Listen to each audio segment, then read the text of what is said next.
All right, so the next thing we want to do is, now that we've set up our intro, we duplicated it, and don't want to forget to remind you that once we've duplicated and kind of edited the style and the way it's laid out, we also need to put our content in. It's pretty straightforward.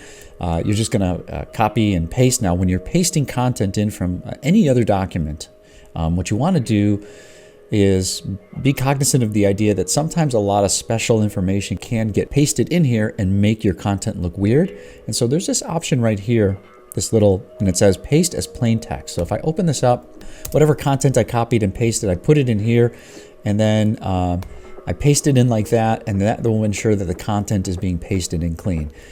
So that's how we're going to paste that in from our Google Doc that we've worked, our content outline. I don't want to change it there, so I'm just going to hit cancel without hitting save. And that's a really important step to remember, that when you're changing things, you want to, you can cancel that anytime. So the next section we're going to talk about, though, is the testimonials. So if I go back to the intern page here and I scroll down, we have these testimonials. Now again, this is an admin mode, which shows how different it's going to be. It shows it slightly different than when we're in non-admin mode. And if I go back to the sample intern, if I scroll down, notice how we have testimonials, and we've got this, what I'm calling as a carousel. Now this is another little hack or upgrade that I made, which means, which I did this because Squarespace doesn't really have something like this. It has a carousel, but when you're loading it, it's not running automatic, but it's just a slightly better way to kind of display information if you want to use that option. And so going back to our sample intern, we have this testimonials section here, right? Scroll over here, it's called testimonials. I can see it here. Now this is a page, right? And this is different than the other page where we can just edit the content, click and then edit. And a lot of times when you're editing a section like this, when you edit it, you got to kind of do a second click to what you want to edit, and you do that. And if I go here and I hit edit this, notice that I have a couple of spacers in here. I have some text that I can change, but then when I click on here, it shows it's a summary. I'm going to click it one more time and it shows edit the summary. So this is a different thing that's going on. This is what's called a summary block within this page, within this testimonials page. And so a summary block, it's like, well, I want to edit that. So if I hit edit, what I'm seeing is a different interface than I'm seeing with text. And I look and it says content. Oh, this is pulling content from somewhere. And if I hit select page, I can see this is pulling from, if I click, it shows that it's testimonials. And if I click on testimonials, what it's showing me that a summary block can get content from a different page. And in this case, it's showing that I'm getting it from Testimonials Gallery. See, this icon shows that it is, even though it's called Testimonials, just like this section is called Testimonials, pay attention to the icon because that can get a little confusing. So it's showing us where it's pointing, and what we're essentially going to do is we're going to create our own testimonials page, just like Julian and Luke, and there's two for Luke, so we got to figure that out. But just like the others have done, we want to create our own and then point to it. And then we'll go edit it. So we don't edit the content here. We can really just pick which content we're pointing to. And if I hit back, we can pick the design of this. We can change it to a wall or a list or a grid. But that being said, this page is a little bit different because we're applying a hack to it to get us that different kind of a carousel. And so if we weren't doing a hack, then we could kind of play with the design and change all of these things, and change the image aspect ratio, how big this text is, et cetera, et cetera. So this is your standard Squarespace layout. Look, I can see how I can actually change some of this stuff. But again, image ratio, I can go to a square, right? But this doesn't really matter because we're applying a hack, and I'm going to show you what that hack is. So I'm going to hit cancel, but I'm looking if I want to edit this as pointing to testimonials. And so I'm going to hit cancel and get out of that. And I'm going to go look down here. The one thing I want to do is I want to do what we did before where we're going to duplicate. So I'm going to duplicate this section. And when I duplicate this section here, I'm going to click on this. I'm going to scroll all the way down. I'm going to hit duplicate page. I'm going to hit confirm. Over here on the left, so I'm going to take Testimonials Gary R. Let's do that. Let's drag this back into under Gary R now. Good, under there. And now if I go here and scroll down, Notice how I've got some testimonials, but these aren't my testimonials. These are the sample intern's testimonials. And again, it's showing me with the hack, and here's how that hack is happening. And if I go scroll down to the gallery, remember that icon that we saw, if I look and click on this gear, what I'm going to see is the word slick, -SLICK in the URL slug, and that's what turns on that hack to get it to look differently. So I hope don't be too confused by that, but that's how that's working. So we need to create our own testimonials page. And so the way we do that is that we are going to go to Not Linked, and we're going to create a gallery called Testimonials Gallery R. And now the testimonials can't be duplicated. So if I want to click on here, this gear again, I don't have a duplication option. So that's why we had to create our own. This is where we want to add our testimonials. And so the way that we do that is back in Figma, we want to make sure the images are square. So what we do is we get pictures of people and then we drag them into Figma. If I click on here, I've got what's called a frame and I've got this picture. I'm gonna hold Alt down and create a copy of that so we can see. This is the original picture we had. Then I take what I'm doing here is I created what's called a frame. And I'm going to hit this frame and I'm going to drag this around there, right?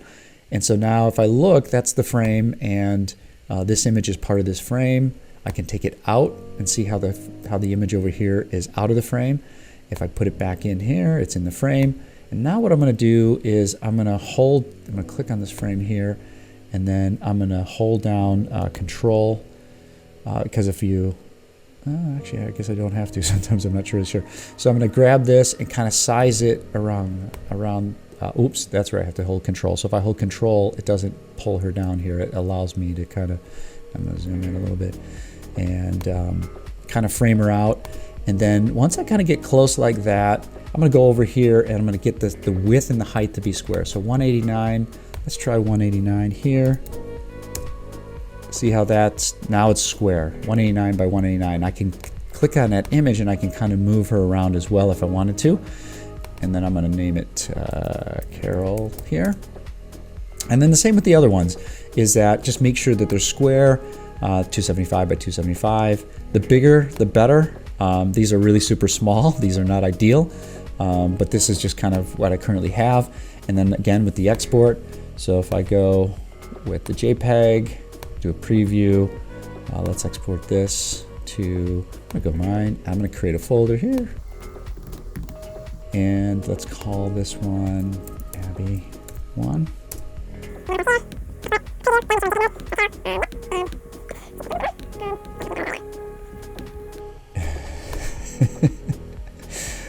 I love looking at myself. Yeah. All right, JPEG, export that image. Go to testimonials here. Here's my images, 64K, 23K, 33K. I'm not going to optimize those. They don't need to do that. So now we've got our images. They're nice and square. We're going to go back over to the testimonials here, and I'm going to click on this, and I'm going to take this first one over here, drag that in. Actually, let's take all three. Let's put them all in. There we go. What I'm going to do is I'm going to hit this gear here, and in the title, we're going to put the name of the person, and the name in the person is Abby Baines, and then I'm going to put a pipe in, and let's say president or whatever whatever the title is. And then here's the testimonial. I'm just going to put a bunch of content. We're going to copy and paste that in from our testimonials that we've gotten, and then I'm going to hit save. Let's go back to my page, and let's go here. Click on edit summary, content is pointing at testimonials. We're going to change that to Testimonials Gallery R, right? And that's the images there. So I'm going to hit save. And then if I go back over here to my testimonials, if I go back and reload the page, there's the testimonials, right? And they're not looking the way the other one does. And so the way that we do that is that first thing we're going to do is we're going to go here and we're going to add that slick, right? So this is testimonials, and we can change this if we want to, but we need to go slick. And if I hit save like that, and now I'm going to go back and reload the page. Now we're closer, right? So there's our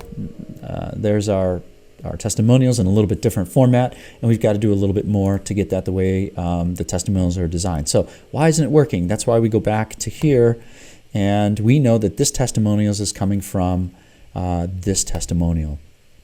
And so I'm going to go to this, the sample intern testimonial, and if I look and I click on the gear and I scroll, and again, look at what other people are doing to get an idea. Titus Smith position, here's the quote that you saw.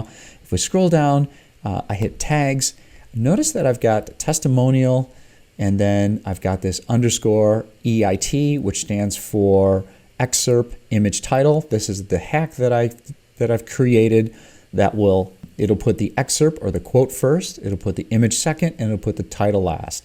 The testimonial is what's telling it to kind of format it the way we want it to. And then this underscore image, IMGMX stands for image max. That just says don't let the image be bigger than a certain size. And so we want to add these 3 tags, testimonial, underscore EIT, and image MK. You know what I'm going to do? I'm going to open up a new tab. So I've opened up a new tab in my browser, and I'm going to go to pages here, and I'm going to scroll down to Gary's testimonials, the one we created. And I'm going to go back here just so I can see. Those are the 3 we want. So then I'm going to go to that first one and scroll down, go to tags, and then testimonial, hit enter, underscore EIT, hit enter, underscore IMGMX. Is that what I had before? That's why I check. IMGMX. That's right, hit enter and hit save. So those tags have been assigned to here, and if I reload this page over here now, oh, it's not working. Why is it working? I'm going to tell you. So I'm going to go back over to here, to Gary. Now, in order to use the tags to trigger that style, we have to display the tags. And right now what we're showing is the name, the text, and the date. And so I'm going to edit this, and I'm going to edit that summary.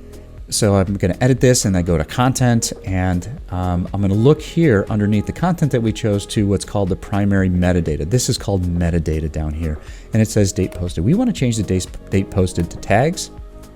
Notice now that we have these tags, and now I just hit save over here, hit reload. There we go. So notice that now we've got everything the way we want. With this particular one, it's formatting it the way we want. It's a little funky because the other ones haven't been touched yet either, just those 2. So we're going to go back to the testimonials because we got to add those tags to the other folks. And so I'm going to go back here to tags. And once we've created, if I type in T and underscore, and then underscore, and then save, and then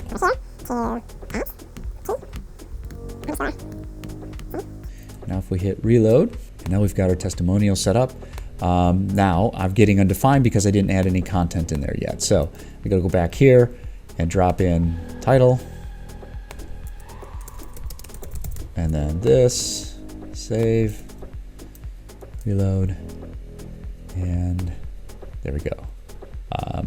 So that's how we edit the testimonials. But going to the testimonials now, section, now we've got the same option for coloring as we had before. Is that if I want to color this with a background color, and then a text color, and then a link color, and I hit save. Now I go back and reload it. I don't think I changed the text anything. Let's see. Did I forget? I forgot D-color, so we didn't see the change. I need to add D-CLR dash. Hit save. And actually, there we go. And it kind of shows that our changes took place.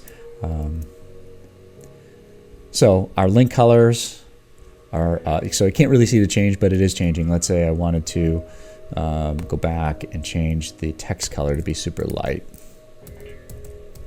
and maybe the background, I'll make it black. Background, really light text. There we go. So obviously that's not my preferred color, but that just kind of shows you how to change those colors. And that's it. That's our testimonial section, and that's our first 3 sections.